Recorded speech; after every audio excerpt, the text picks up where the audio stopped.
Hi folks, it's Pete here from Ashton's Cars, and for the last few days I've been driving this 2017 model Hyundai I30. This is a 1.6 litre diesel model. It's the SE spec. Very impressive car to drive. I mean, Hyundai have come such a long way over the last few years, and this car really is testament to that. I've been driving it around. I used to drive in sort of Golfs and that sort of thing, and this is definitely up there with the best of them in its class. Certainly, to me, it feels as good a quality as the Golf. It's got a decent spec on it. It's certainly got an equivalent spec to the equivalent Ford Focus. So it's sort of a best of all those cars in that category.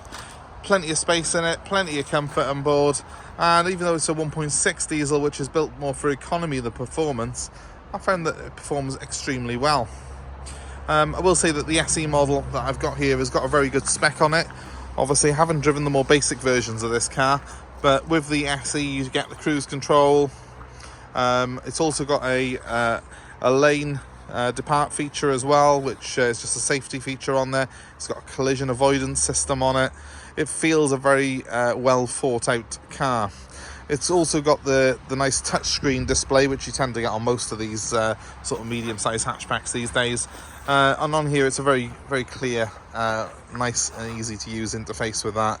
I've got my Bluetooth phone running through it. It's also got a CarPlay feature, so I can play my music off my phone, or if you had an iPod still, then you could play it off your iPod. So it's got all the tech that you could possibly want in this sector, and I think it also looks the part. I think it looks really good from the back. It's certainly Golf-esque from the back a little bit, isn't it? And as we come around the front of the car, the sort of quite low and wide stance on the front, I think looks really, really good. In fact, on the front, I think it does look like a car that's a class above this sector. So I found this very impressive to drive.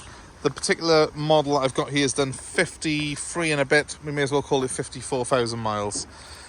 So it's been used. It's 5 years old now. It's been doing, what I would consider an average mileage. And it feels very, very new still. It doesn't feel like it's got any wear in it. So it's certainly holding up really well to that kind of usage. Things I like on this car, well, I do like the styling. I like the fact that they've got these nice high gloss black inserts here. Those are LED as well, as they light up when you're driving it. I think that the styling is just absolutely right.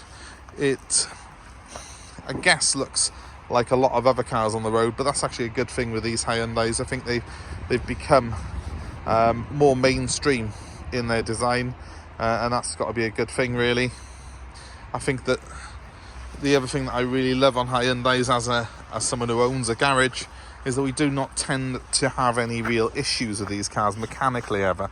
They're very, very reliable. This one's 5 years old now, and it's just coming out of its manufacturer's warranty, because they come with a 5-year warranty as standard, Hyundai. And as someone who sells quite a few of these cars, they tend to be very, very trouble free. That to me is very important, and especially when you're buying a car like this that's designed for low running costs. A lot of people think of the fuel economy, think of how much the tax is, but don't realise how much perhaps repairs are going to be on the car. And the one thing with Hyundai is that they don't tend to actually go wrong in the first place, so that's always a good thing. Let's just very quickly, while we're at this end, actually show you the boot. It's a decent size. I haven't valeted it, I've been using it, this car, so apologies that it's not as clean as it probably could be on here. But you do get a spare wheel on this car, which is unusual. You don't tend to find that on a lot of them these days. And obviously all the toolkit and everything's in there.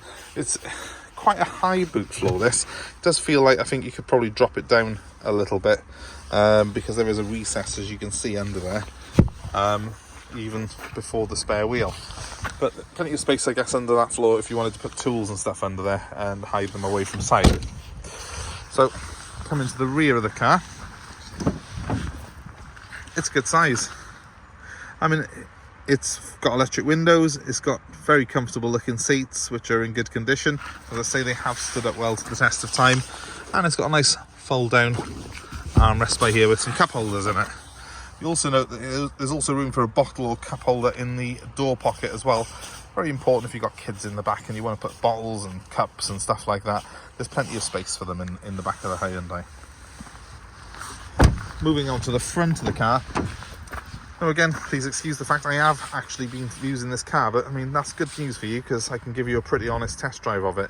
Again, there's plenty of storage. I've got nice big deep door bins with room in there for bottles and cups. I've got more cup holders in the centre console there. Jumping in behind the wheel. You can see it's a nicely laid out car. These materials are really good quality as well. Much, much nicer than Hyundais of old. 6-speed manual gearbox, nice touchscreen display there. I'll start this up in a second and you can see it, and a nice leather bound wheel there in front of me with all the buttons I could ever dream of on it. I've got controls there for my cruise control, my phone, my stereo and the trip computer that's fitted to this car. Let's start it up, and apologies for the wonky camera angle. Let's start her up and just show you how that all works.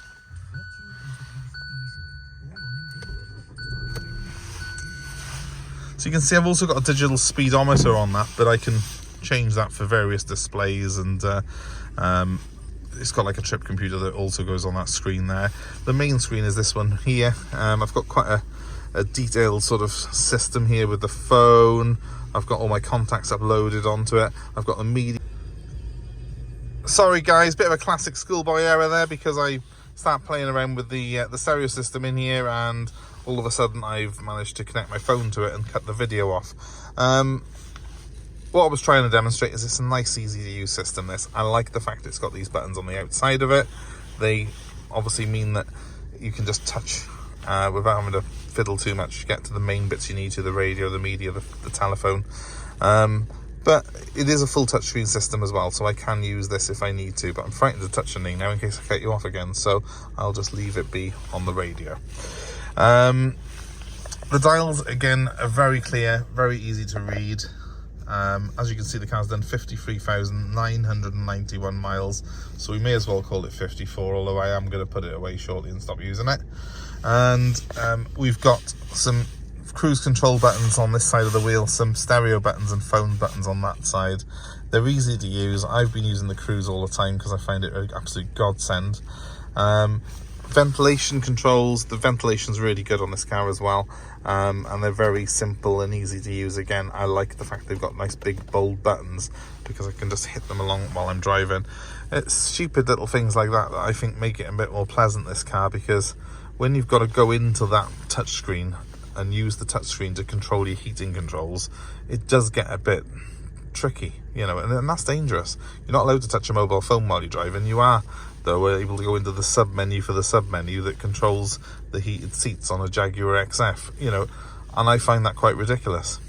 So nice bold buttons on the Hyundai I30 make it nice and easy to drive.